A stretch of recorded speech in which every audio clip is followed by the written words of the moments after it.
Yo, what is going on, everyone? My name is Nick, or the Notorious Fantasy, and in today's video, we're going to be going in depth into my top 24 ranked quarterbacks for Week 6, as well as my top 24 ranked tight ends. But before we could get into things, I would like to ask that if you guys are new to the channel and you do end up enjoying today's video, to please make sure to hit that subscribe button down below. And while you're down there, whether you are new to the channel or not, please make sure that you do leave a like on today's video. It would help me out a ton. And if you do want to follow me on Twitter, please do so at notoriousFNTSY. I would also like to ask if you have any questions about week number 6, so please make sure you leave them down below in the comment section. So without further ado, let's get into my week number 6 quarterback and tight end rankings.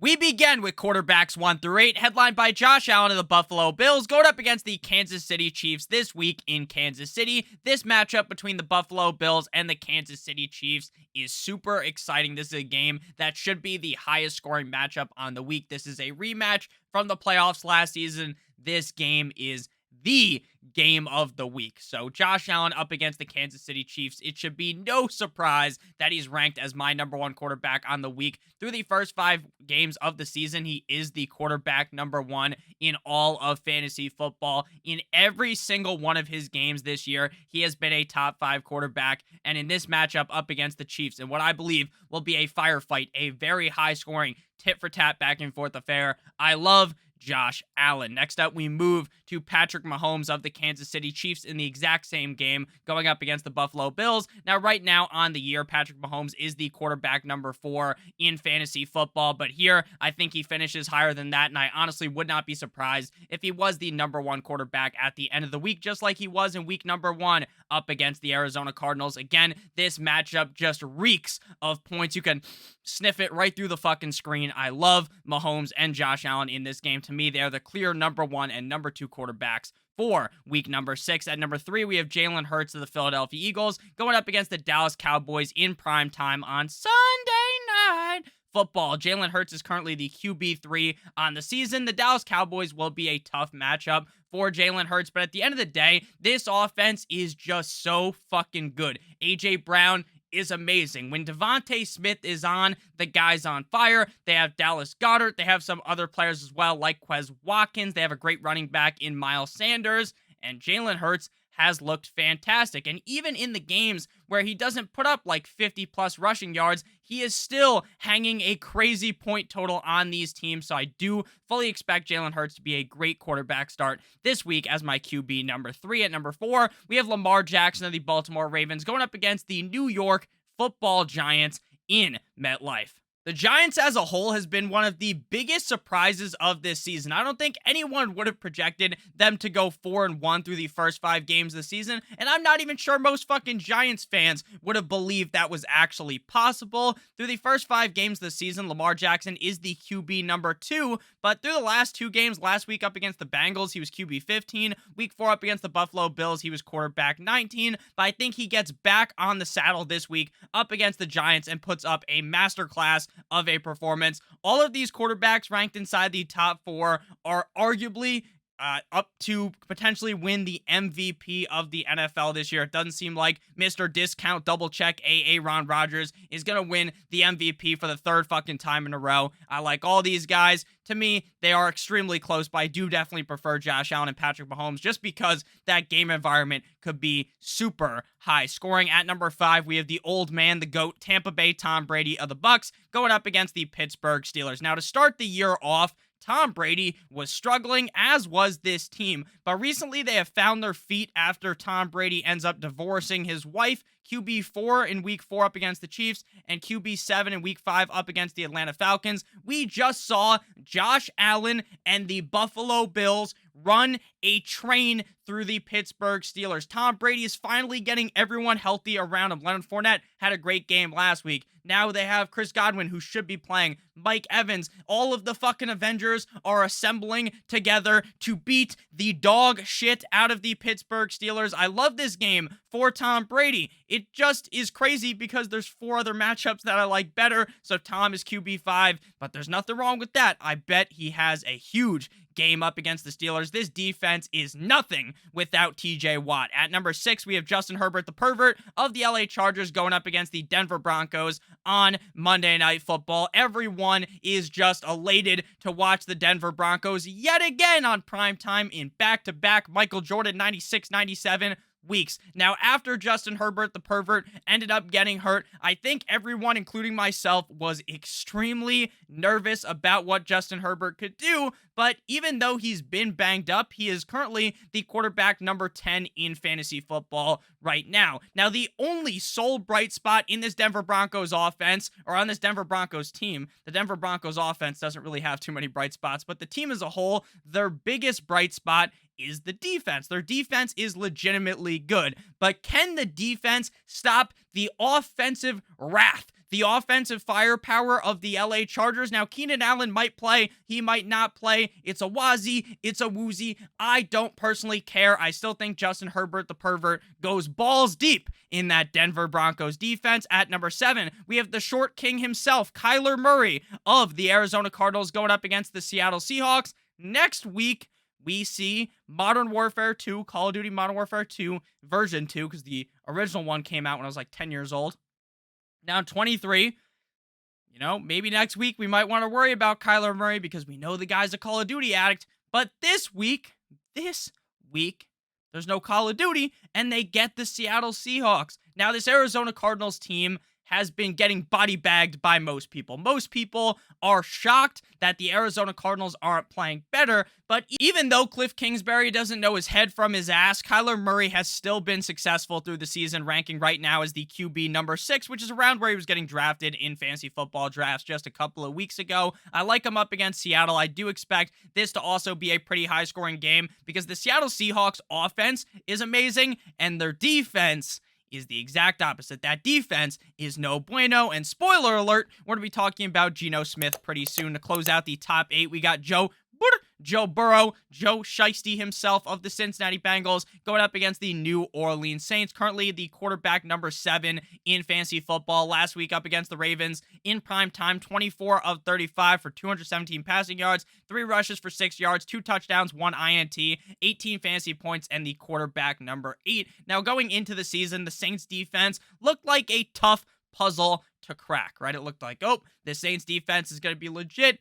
But in reality, the Saints defense is one of those puzzles they make for kids that aren't even in preschool yet, where it's just 4 pieces. You put them together. It's like putting a fucking square peg into one of those square block things. It's super simple to figure out. Joe Burrow and the Cincinnati Bengals are going to have a field day up against this Saints defense. Now we pivot to quarterbacks 9 through 16, headlined by Geno Smith of the Seattle Seahawks, going up against the Arizona Cardinals. Geno Smith has been the biggest shock of this NFL season, besides, I guess, Russell Wilson being dog shit, because Geno Smith is looking insane through the last 3 games. Week 3 against Atlanta, QB7. Week 4 up against Detroit, QB2. Last week up against the Saints, quarterback number 4. He's currently the quarterback number 8 right now in fantasy football. And I dogged on Geno Smith. I shit all over this guy, talking about how it's only a matter of time before horsecock Drew Lock starts. I literally thought that in the first game, if the Broncos bent them over, because, you know, we all thought the Broncos were going to be amazing, that there was a chance that horsecock Drew Lock played in week 1. The door has been slammed shut, and they locked it and they threw away the key because Geno Smith is that guy. He's him. I'm him. Geno Smith is him. Up against the Cardinals. The Cardinals defense is looking a little dicey, and Geno Smith is in for a big game. At number 10, we got Aaron Rodgers, Mr. Discount Double Check, the State Farm man himself. Now, Aaron Rodgers this year, besides week 1, where, you know, he started off slow last year, this year, he's QB 32. There's 32 quarterbacks in the NFL that are starters, so that sucks ass. But right now, he's made his way back to quarterback 20. Since that, he's been QB 17, 13, 14, and 14. This week, he gets the Jets.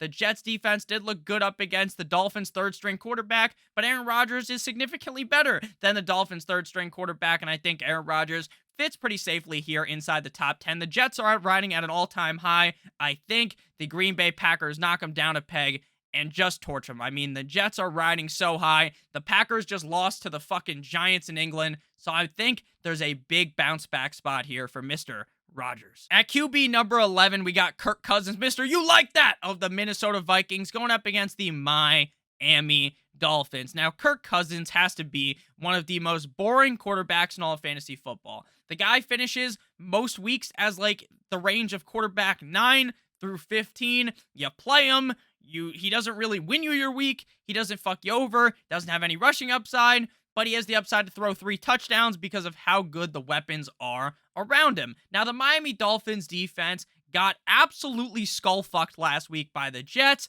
because of injuries. It appears that at least Xavier Howard is going to be back this week. He's saying he's going to play. I believe he's going to play, and that could prove to be an issue for Kirk Cousins. Kirk Cousins also, historically, in terms of betting, after winning games like he did up against the Chicago Bears, typically we're in for a big letdown spot, especially when Kirk Cousins is the favorite, and they are favored by 3 points in this game. I think Kirk Cousins has a good game, but I'm not going to say he's going to have a field day. He's going to go fucking insane because the Dolphins defense should definitely be more healthy when compared to last week. Closing out the top 12, we've got Jimmy Guap, Jimmy G-Spot, Jimmy Pornstar, Jimmy Garoppolo. I might have said Jimmy Guap twice, but Jimmy Garoppolo, quarterback of the San Francisco 49ers. This man is fucking Italian at the Atlanta Falcons. Now, Jimmy Garoppolo is the missionary sex of fantasy football. It gets it done, but it wasn't the craziest thing. You know, it's no wheelbarrow, it's no fucking reverse cow, but, you know, it gets it done. It gets it done. But here against the Atlanta Falcons, maybe he's going to get a little bit fucking freaky here. And against the Falcons, man, that defense is so bad. I think Jimmy G-Spot puts up a solid performance and finishes inside the top 12 at the end of the week. But before we move into quarterbacks 13 through 24, and then we pivot into the tight end position, I would like to give you guys a quick word for our friends and our sponsor of today's video, DraftKings. DraftKings has a great offer for you guys right now. You bet $5 on any sport pre-game money line. So before the game starts, you bet $5 on any sport pre-game money line. You will get $200 in free bets if your bet wins on DraftKings Sportsbook.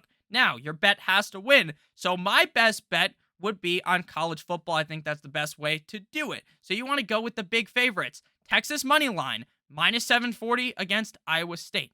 You bet $5. If they win, which they're very likely to, you receive $200 in free bets. Ole Miss, money line, minus 700 up against Auburn. Again, another easy matchup. All you got to do is bet $5. You get $200 in free bets if they win. Now, maybe you're not a college football guy. You want to do the NFL? Okay, I'll give you some safe picks in the NFL that I like as well. The LA Rams up against the Panthers. I think the Panthers are fucked with PJ Walker under center. Maybe it's better for some of their fantasy options, but the LA Rams are going to subdue them. And then the Buccaneers up against the Steelers. Again, another really easy matchup. So those are my picks. Again, $5 before the game. You bet that on the money line. As long as you click on the link in the video description, sign up that way. And if that bet wins, again, you got to bet the money line. You receive $200 in free bets. Make sure you guys check that out. It'll help you pay your league dues for your fantasy football leagues. Next up, we pivot to quarterback number 13, Russell Wilson at the LA Chargers. Mr. Unlimited, the Danger Witch man himself. Now, he did end up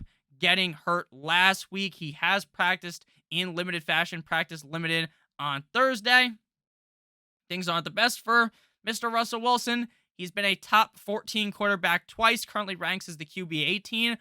Now, we've seen quarterbacks switch teams, and it takes some time to gel. And maybe it takes all fucking season because Russell Wilson does not look good at all. But hey, the Chargers, this matchup does kind of reek of points. The quarterback position is down bad because we have so many teams on bye. We already had 2 teams play as if Carson Wentz and Justin Fields are these upper echelon options. They're not, but I mean, Russell Wilson's going to finish inside the top 14, hopefully this week. So I like him against the Chargers. But again, I wouldn't say like in a strong way. It's not like when you're in elementary school, you're like, oh, I like her. I like her. No, it's just like yeah, I'll play Russell Wilson. Things could be much worse. Quarterback number 14, Matthew Stafford of the LA Rams going up against the Carolina Panthers. This Super Bowl hangover has been vicious for the LA Rams. It's like they drank 3 bottles of fucking Henny alone, and they are just knocked. And someone needs to revive them like they're playing a game of Fortnite. Right now, Stafford QB 24. He's been a top 10 quarterback once, and that was week 2 up against the Falcons. Now, this is his easiest matchup since up against the Panthers defense. So I think Stafford gets it done, but it's very concerning how bad he has been. QB 15, Trevor Lawrence, touchdown Jesus himself of the Jaguars going up against the Indianapolis Colts. Week 2 up against the Indianapolis Colts. These two teams have already faced off. 25 of 30 for 235 passing yards, 3 rushes for 11 yards, 2 tugs, 0 interceptions, 19 fantasy points. Quarterback number 12. I think he could finish inside the top 12 this week.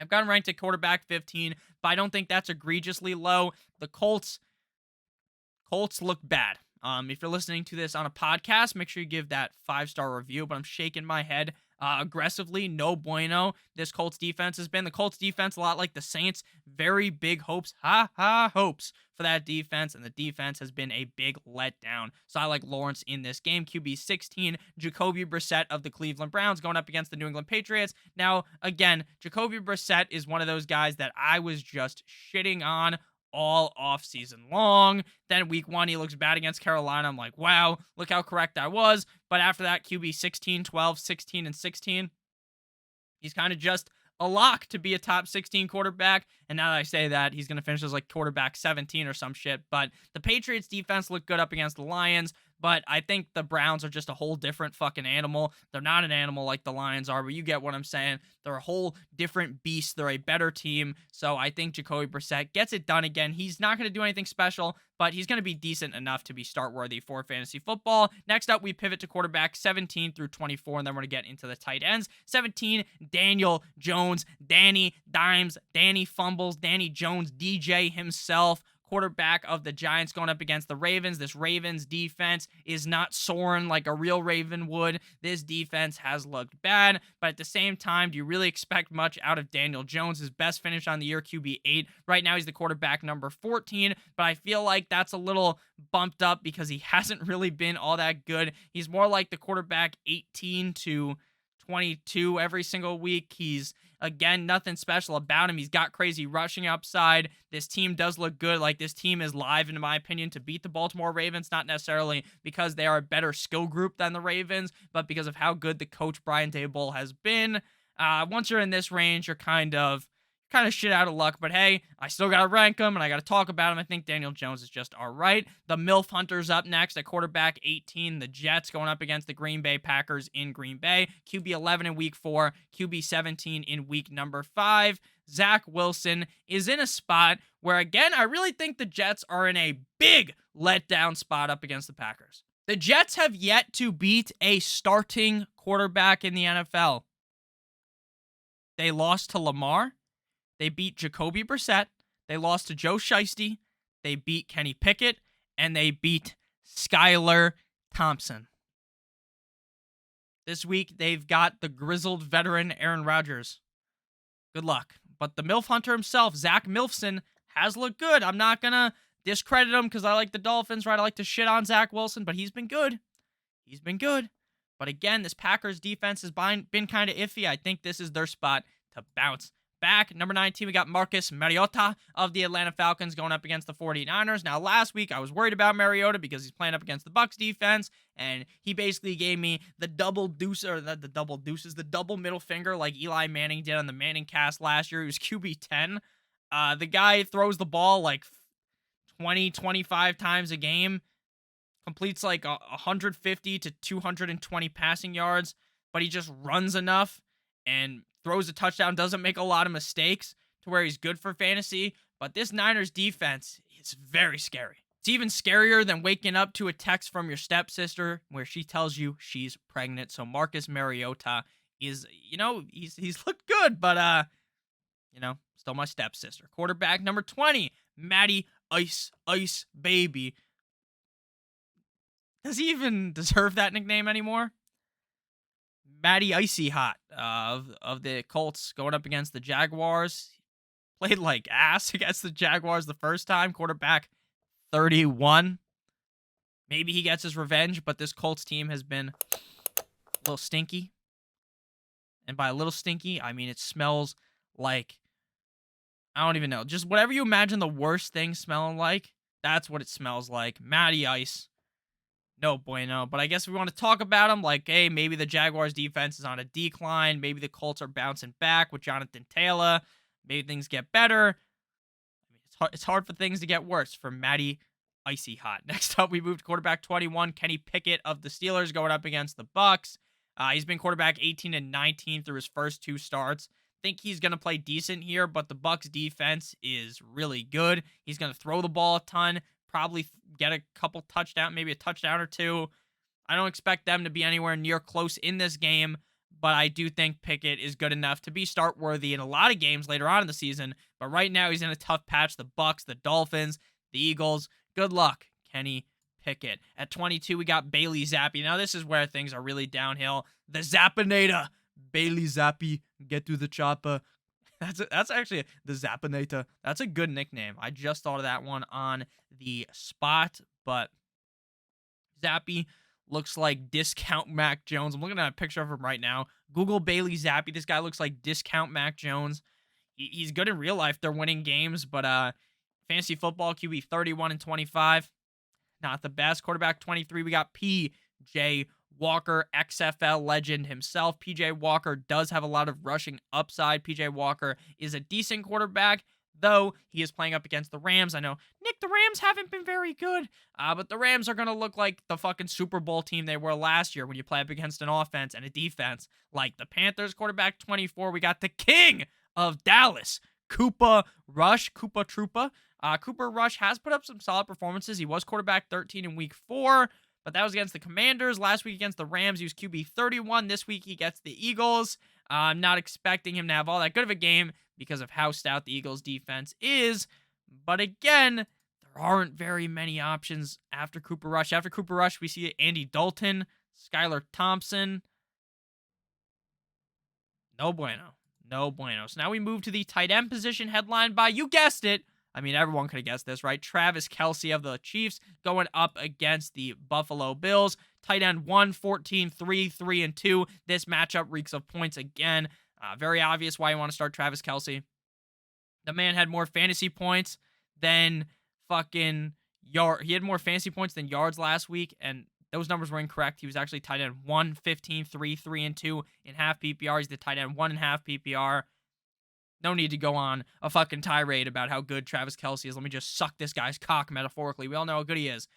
Next up, we got Mock Andrews going up against the Giants. Tight end 12, 1, 1, 45, and 3. Currently the tight end number 2. Again, a no-brainer start. You're playing this guy regardless of what defense he's playing. Number 3, we got Zach Ertz, the Arizona Cardinals, going up against the Seattle Seahawks. I think when D-Hop returns, we might see a rude awakening for Zach Ertz, but right now, without D-Hop until next week, up against a Seahawks defense that is not very good. The tight end 6 right now in fantasy football. This matchup makes me wet if I had a vagina, but I got a penis, and you know, there's still a little pre-cum down there, baby. Zach Ertz up against the Seahawks. At number 4, we got Dallas Goedert of the Philadelphia Eagles going up against the Dallas Cowboys, a name revenge game. Dallas versus Dallas.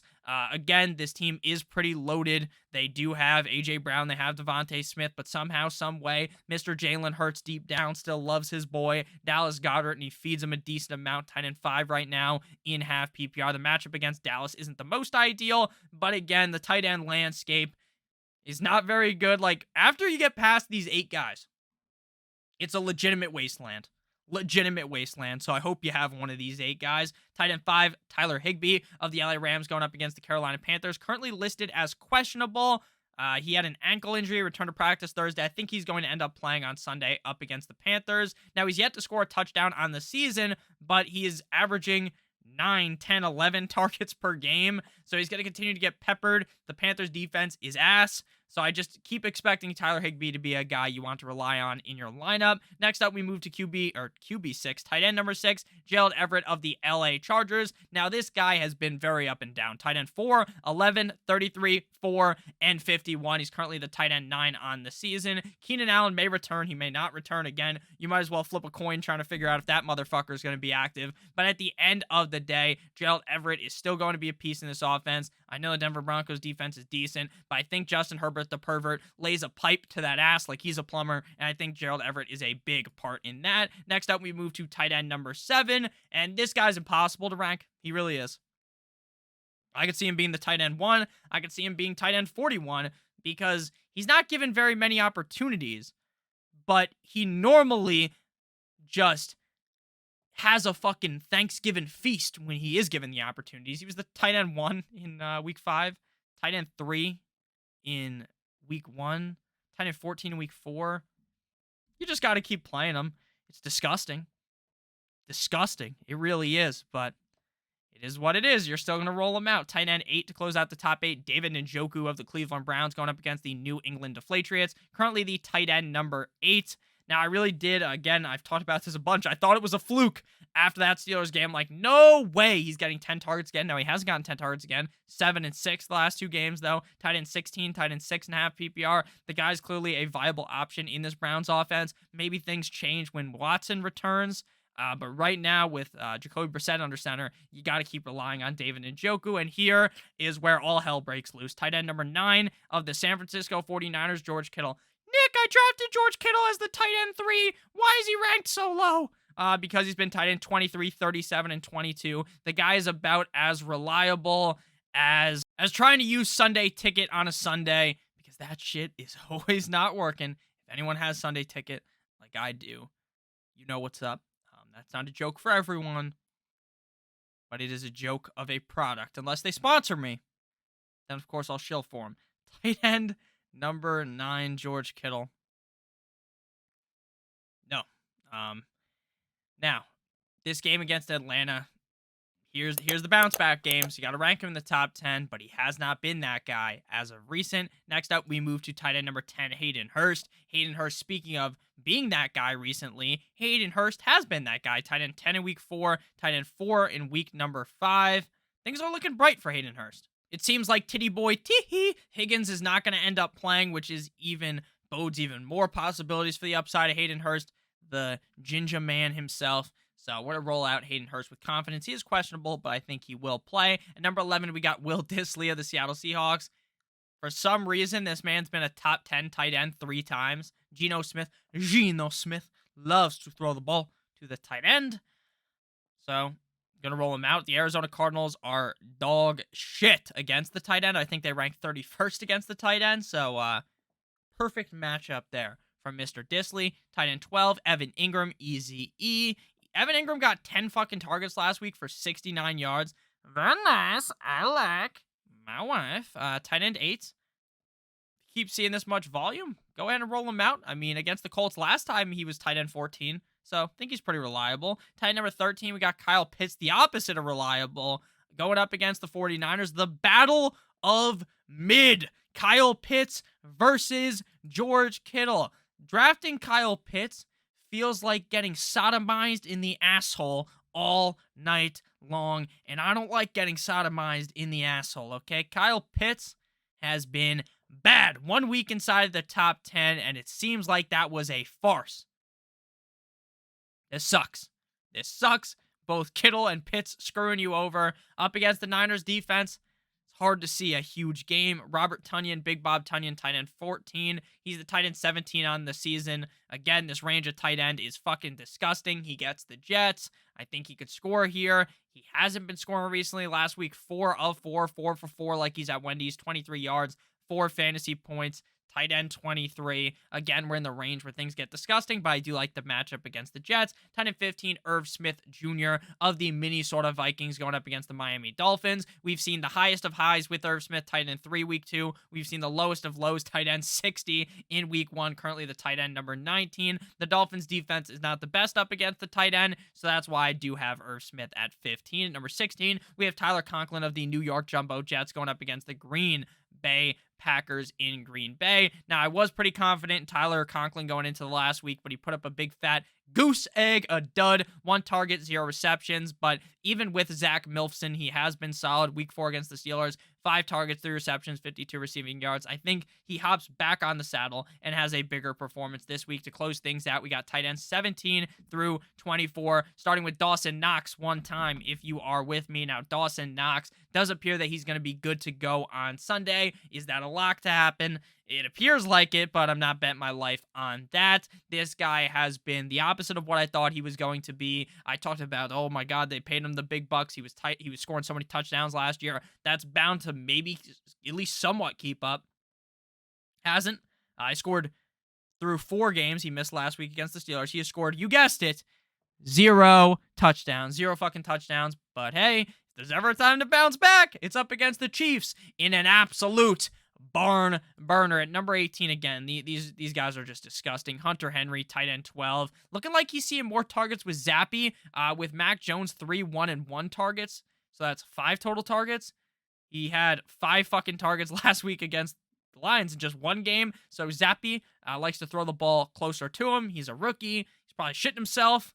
So yeah, I think that we could see a decent target share for Henry in this game. At 19, we have Noah Fant, the other tight end of the Seahawks. Again, they love using the tight end. The Cardinals are dick cheese against the tight end. They're terrible at stopping it. Right now, he's the tight end number 21. I think he fits fairly fair at tight end 19. Number 20, we got Eric Saubert, who sounds like a fucking ice cream. Tight end 12 in week 2. Tight end 20 in week 5. Albert Aquabonum has been unmitigated fucking disaster. Dumpster fire. Pile of shit. I don't know what college football game it was yesterday. I don't know if you guys watch college football. I saw this on Twitter.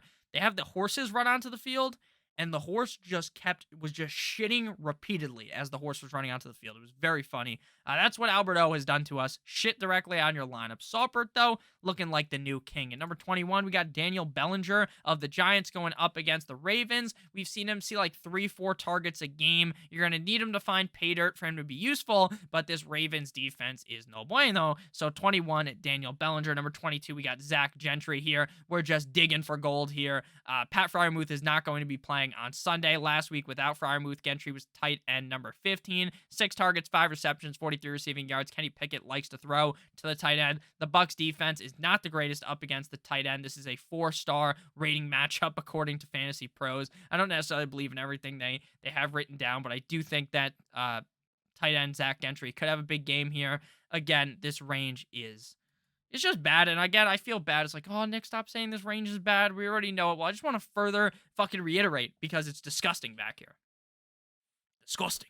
Tight end number 23, Mike Licky Amagasicki. Outside of that one game up against the Ravens where he hit the craziest gritty you've ever seen, 4 for 4 like he's at Wendy's, 41 receiving yards, 1 tug, 12 fantasy points, tight end number 4. He has yet to replicate that. He is not being used very much because the Dolphins want a tight end that can block. Mike Gesicki cannot block.